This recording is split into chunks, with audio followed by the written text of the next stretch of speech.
She didn't send a letter. She didn't call the authorities. She didn't knock on my door one last time to make her feelings known. She got behind the wheel of her car, and she drove it straight into my birthday party. Not a mistake. Not an accident. A choice. My brother was standing near the porch when it happened. One second he was laughing. The next, he was on the ground and not moving. And I was right there beside him, watching everything I had carefully planned, everything I had legally defended, everything I had refused to apologize for, reduced to splinters, smoke, and silence. I never provoked her. I never broke a single rule. I just refused to be afraid of her. And that, apparently, was enough. Stay with me, because what happened next, and what happened to her afterward, will stay with you. I moved into that neighborhood because it was quiet. Clean streets, maintained lawns, neighbors who waved from driveways without needing anything from you. I paid my dues on time, kept my property spotless, and minded my business with the kind of discipline that comes from knowing exactly what peace costs. Then Karen decided I owed her something. It started small, the way these things always do. A notice about my trash bins being 2 inches past the designated line. A complaint about my mailbox height, which, according to her measurements, was a 1/4 inch above regulation. A formal warning about noise at 7 p.m. on a Tuesday. Music so low my own walls barely registered it. Each notice arrived in a sealed envelope, typed, dated, and signed. Neat, deliberate, calculated. I documented every single one, not because I was afraid, but because experience had taught me that people like Karen don't stop. They escalate. And when they escalate, paperwork becomes the only language the courts understand. So I photographed everything, saved every voicemail, logged every date and time with the quiet patience of someone who already knew where this road led. She wasn't interested in rules. Rules were just the costume she wore. What Karen truly wanted was submission. The moment you flinched, apologized, or looked away first. She collected those moments like trophies. I refused to give her a single one. And that refusal became the reason everything that followed happened at all. My birthday was never meant to be an event.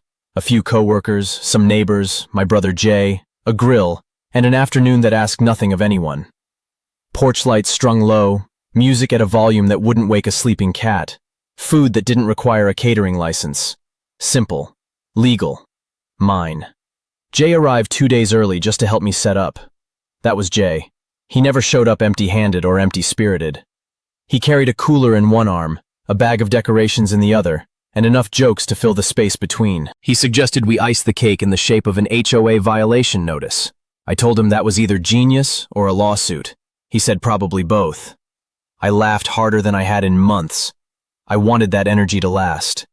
So I did something I still question. I invited Karen.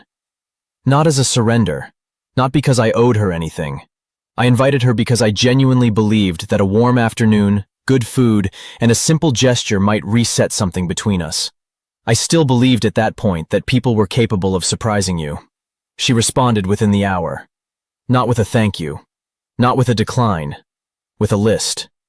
She wanted a formal, public acknowledgement of her leadership before the gathering began. She wanted a designated seat, front and center, elevated if possible.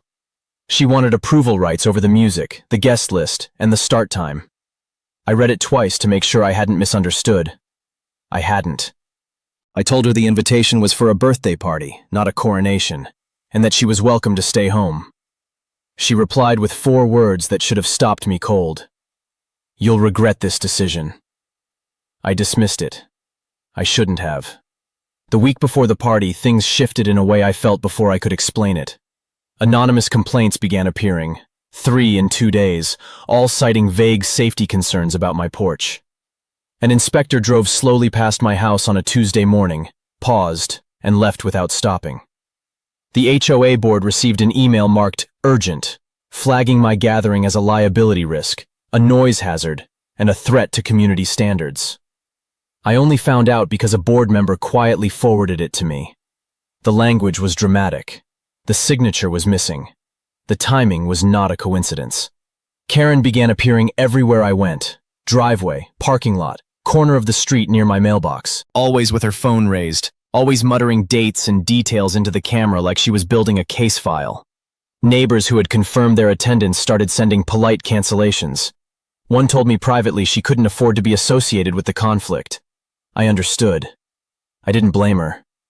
I reduced the guest list further, removed the alcohol entirely, moved the start time earlier.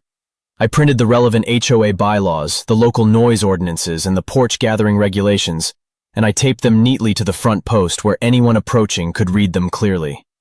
Transparency was my shield. I had done nothing wrong, and I wanted that visible to anyone who came looking. But the night before the party, I stepped outside to check the lights and saw her. Karen. Across the street. Still. Phone raised. Not filming, just watching. Her expression carried something I hadn't seen before. Not anger, not frustration. Something quieter than both. I went back inside and told myself it meant nothing. I didn't sleep well that night. The morning arrived clean and bright, the kind of day that makes you believe things will be fine.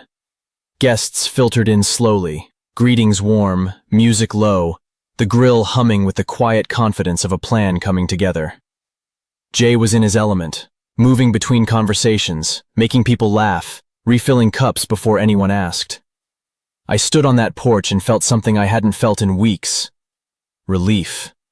Genuine, unguarded relief. Whatever Karen had planned, whatever threats she had muttered into her phone camera, none of it had materialized. The afternoon was ours.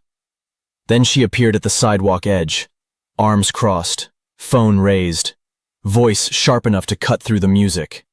She screamed that I had defied her authority, that I would face consequences, that I had made a serious mistake underestimating her. Guests went quiet. I looked at her calmly, raised my cup, and said nothing. She screamed louder. Then she stopped.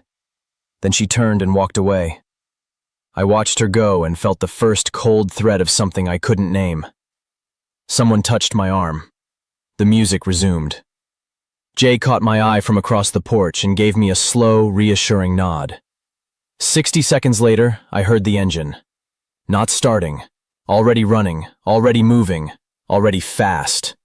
Tires, pavement, then the corner. Time didn't slow down, it shattered. Metal, wood, a chair, bodies. I shoved someone left, felt impact take me right. The railing exploded, the table was gone. Sound collapsed into one long, fractured note of screaming and splintering and something hissing near the ground. Pain arrived before understanding did. I hit the boards hard, breath leaving me completely, vision narrowing at the edges. Through the smoke and the dust and the chaos, I turned my head and found Jay. He was on the ground. He wasn't moving. I called his name. Nothing. I called it again, louder, until my voice cracked open. Karen crawled from the car behind me, bleeding, already talking, already explaining. I stopped hearing her entirely. The surgeon set my leg with plates and screws. Rehab followed. Slow, painful, and humbling in ways I hadn't anticipated.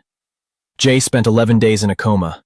When he finally opened his eyes, he had a fractured skull, 3 broken ribs, a shattered left arm, and a long road ahead of him that nobody could fully map yet.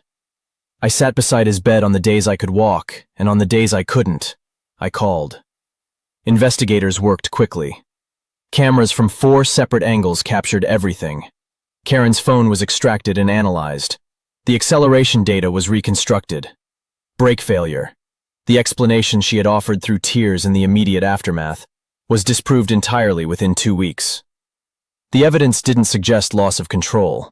It confirmed deliberate, sustained acceleration directly toward a populated porch. Prosecutors charged her with vehicular assault, reckless endangerment, and 4 counts of aggravated battery. Bail was requested and denied. The HOA board held an emergency session and expelled her by unanimous vote before the first hearing concluded. Civil court moved alongside the criminal proceedings. I received $312,000 covering medical expenses, lost wages, and damages. Jay's settlement reached $684,500, accounting for surgeries, long-term therapy, and future care requirements. 4 neighbors who sustained injuries shared $410,000. Property reconstruction, the porch, the railings, the furniture, the lights, cost Karen an additional $128,000. Fines added $96,000 more. Her insurance company denied coverage on the grounds of demonstrated intent. Assets were liquidated. Accounts were seized. Everything she had built her authority around dissolved into restitution payments and court costs. Criminal sentencing delivered 9 years and 8 months in state prison, with an additional 18 months for probation violations uncovered during the trial. A 10-year driving ban was imposed upon release. The judge didn't flinch. Neither did we. Every notice I had saved, every voicemail, every screenshot, every dated log entry, all of it stood up in that courtroom without a single contradiction. The day Jay came home, the street felt different, quieter, safer, like something poisonous had finally been removed from the air we all shared. She wanted to break something that day. She wanted fear, silence, and surrender. What she got was evidence, accountability, and consequences she will spend the next decade living inside. I walk with a scar now. Jay laughs easier than before, and our street feels like a place worth defending again. Some people interpret your calm as weakness. Let them. Silence and documentation are the most powerful weapons you will ever carry. If this story stayed with you, like and subscribe. More are coming. And tell me honestly in the comments, do you think Karen got exactly what she deserved?